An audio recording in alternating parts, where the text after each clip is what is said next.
te partage ici 7 codes secrets pour Claude pour multiplier par 10 ta productivité. J'ai testé des milliers de prompts Claude pour trouver ceux que la plupart des gens ignorent complètement. Et ça marche que tu sois nouveau sur Claude ou que tu utilises depuis un an.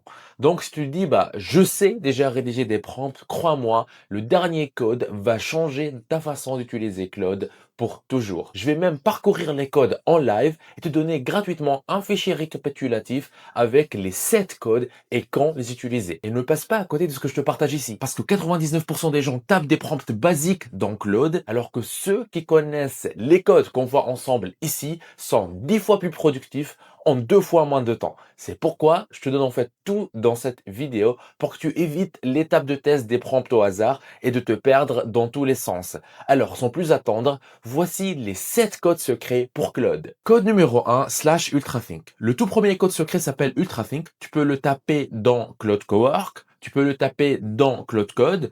Donc, ce qui se passe quand tu tapes ce mot-clé, quel que soit ton modèle actuel et ton niveau de raisonnement actuel, ça peut être que ton niveau de raisonnement par défaut est faible.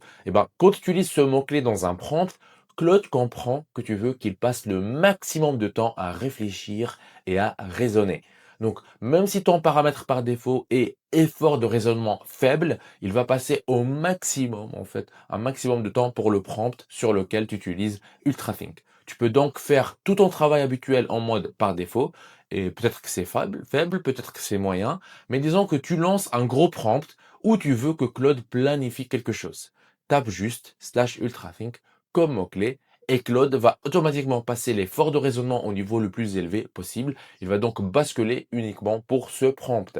C'est vraiment pratique parce que pour économiser des tokens, surtout si tu es sur le plan à 20 $ par mois, tu peux faire tout ton travail normal avec ton paramètre par défaut, faible ou moyen. Et quand tu as besoin que Claude réfléchisse vraiment à fond pour une tâche complexe, peut-être une tâche technique, tu actives UltraThink uniquement pour ce prompt. Et si tu veux aller encore plus loin avec Claude, notamment pour créer ton propre produit digital de A à Z avec l'IA, j'ai quelque chose pour toi. Le produit digital est aujourd'hui le business le plus rentable et le plus accessible qui existe. Mais pendant longtemps, beaucoup de personnes sont passées à côté parce que créer un produit digital qui se vend vraiment, c'était compliqué. Trouver la bonne idée, structurer le contenu, écrire une page de vente qui convertit, lancer des publicités efficaces, c'était réservé à ceux qui avaient des compétences ou des dizaines de milliers d'euros de capital à investir en amont sans aucune certitude du moindre retour sur investissement. Avec l'IA, tout ça a changé. Ce que tu vois à l'écran, c'est ce que moi j'ai réalisé avec l'un de mes produits digitaux. Et tu sais quoi? De la création du produit jusqu'à la publicité, j'ai tout fait avec l'IA en l'espace de quelques jours en partant de zéro. Pas n'importe comment, mais avec un système complet de prompts structurés qui identifie ton idée la plus rentable, extrait du l'IA un contenu à forte valeur, construise ta page de vente et rédige tes premières publicités de A à Z. Tu copies-colles les prompts et le système fait le reste. Si ça t'intéresse, clique sur le lien dans la description ou va directement à l'adresse digitalholding.fr/prompt à la fin S. Bon, revenons à nos codes secrets. Code numéro 2, /caveman. Le code numéro 2 s'appelle /caveman. C'est en fait un skill open source et ce qu'il fait, c'est réduire instantanément un pourcentage significatif de tokens de sortie.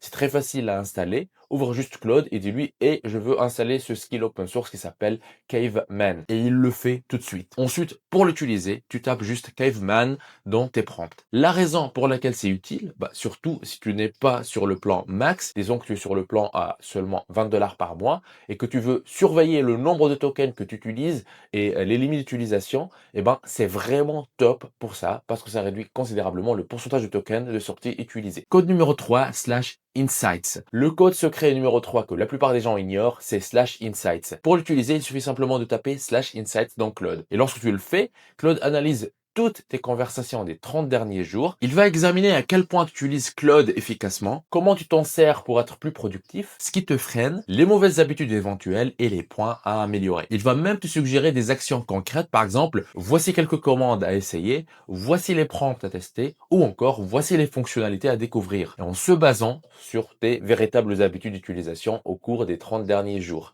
Ainsi, au lieu de recevoir un guide générique du type voici tout ce que tu peux faire avec Claude, la commande commande /insights analyse ton utilisation réelle. Elle génère ensuite un rapport HTML très détaillé que tu peux parcourir pour explorer toutes ces analyses. Le plus important, c'est qu'il résume ce qui fonctionne particulièrement bien dans tes sessions, ce qui te bloque et ce qui pourrait être amélioré. Il te propose également des idées de fonctionnalités spécifiques à essayer pour gagner en productivité. Ces recommandations sont basées sur les tâches que tu réalises réellement. Ce ne sont donc pas des suggestions aléatoires ou sans rapport avec tes besoins. Claude analyse véritablement ton utilisation afin de produire toutes ces recommandations. Je recommande de lancer cette commande peut-être une fois par mois, juste pour faire le point sur la façon dont tu utilises Claude. Est-ce que tu en tires le meilleur parti ou est-ce qu'il pourrait t'apporter plus de valeur dans ton travail? Code numéro 4, /loop. Le numéro 4 de la liste, c'est /loop. En gros, ça te permet de programmer des tâches récurrentes avec Claude Code et tu peux les programmer jusqu'à 3 jours maximum. Garde juste à l'esprit que ces tâches planifiées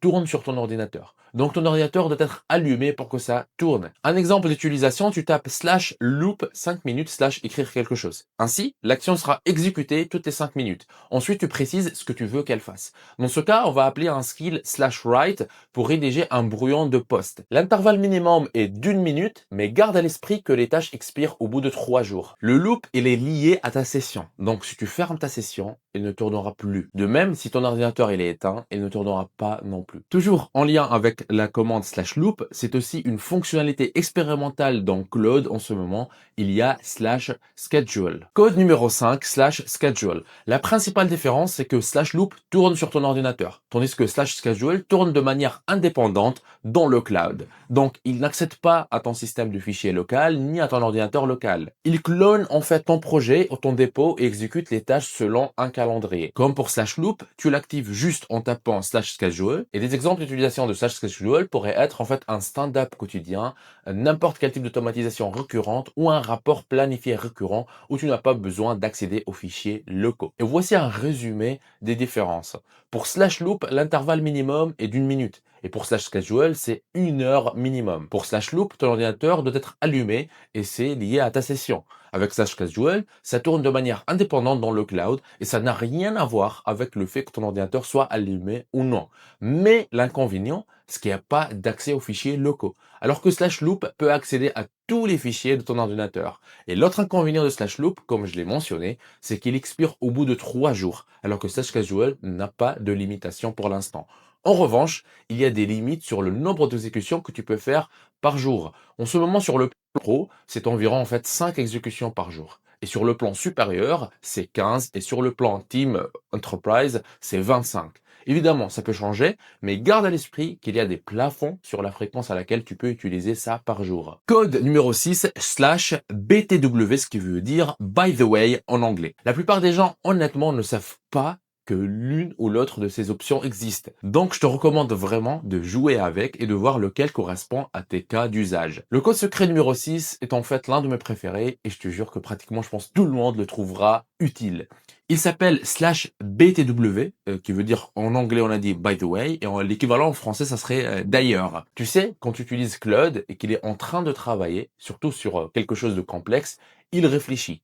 Il traite les informations et il génère toutes sortes de réponses. Tu n'as pas envie de l'interrompre parce qu'il est en plein milieu d'une tâche. Maintenant, tu peux lancer cette commande. Tu peux juste taper /BTW suivi de notre en fait question et Claude va continuer à faire sa chose principale ici et aussi répondre à ta question, exécuter ton prompt sans interrompre la tâche principale. C'est vraiment super. Donc, au lieu d'ouvrir une session séparée, /BTW va répondre à ta question sans couper ce que Claude est en train de faire. C'est vraiment pratique, surtout quand tu as en fait beaucoup de contexte accumulé dans la conversation. Donc, au lieu d'ouvrir une nouvelle session qui n'aurait pas ce contexte, tu peux utiliser /BTW pour poser ta question ou lancer ton prompt sans interrompre la tâche principale du tout. Donc, quand les gens essayent ça, ils se disent waouh, c'est dingue, parce qu'en fait, maintenant, tu peux en quelque sorte faire tourner deux choses en parallèle. Tu peux garder un œil sur la tâche principale que Claude est en train de faire, mais tu peux aussi poser des petites questions auxquelles il peut répondre rapidement.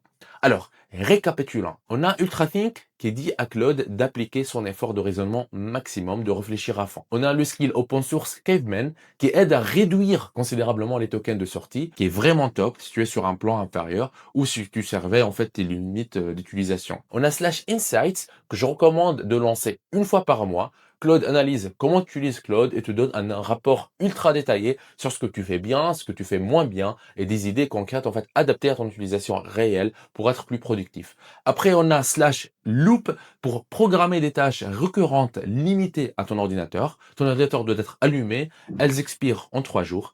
Et après, on a /schedule qui tourne dans le cloud, donc idéal pour des rapports récurrents, des stand-up récurrents, des automatisations récurrentes. Et au final, on a /BTW pour continuer à utiliser Claude dans la même session, même s'il travaille sur une tâche longue. Tu tapes /BTW, qui veut dire by the way en anglais, ou l'équivalent en français, ça serait d'ailleurs, et tu demandes ce que tu veux en plus. Et on passe maintenant au code numéro 7, /clear.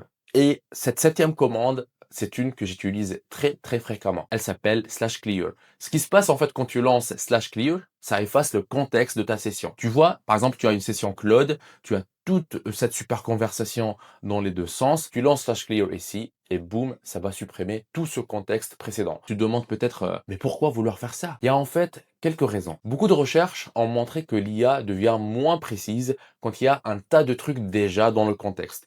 J'utilise donc personnellement /clear quand je change de tâche. Par exemple, disons que je rédige un script YouTube que j'ai terminé, ok? Je passe maintenant à la rédaction d'un script TikTok qui n'a rien à voir avec le script YouTube. Je vais lancer /clear. Ça va supprimer tout ce contexte précédent pour que la qualité de l'IA ne diminue pas. C'est ce qu'on essaye d'éviter, ok? Donc ça économise aussi des tokens. Donc là encore, si tu es sur un plan inférieur où au fait tu dois surveiller de près l'utilisation de la consommation de tokens, je recommande de lancer /clear entre les tâches. Ainsi, pour chaque nouveau prompt, Claude n'a pas analysé tout ce contexte non pertinent des tâches précédentes et je te recommande vraiment d'essayer chacun de ces 7 codes secrets. J'ai choisi en fait chacun d'entre eux pour une raison.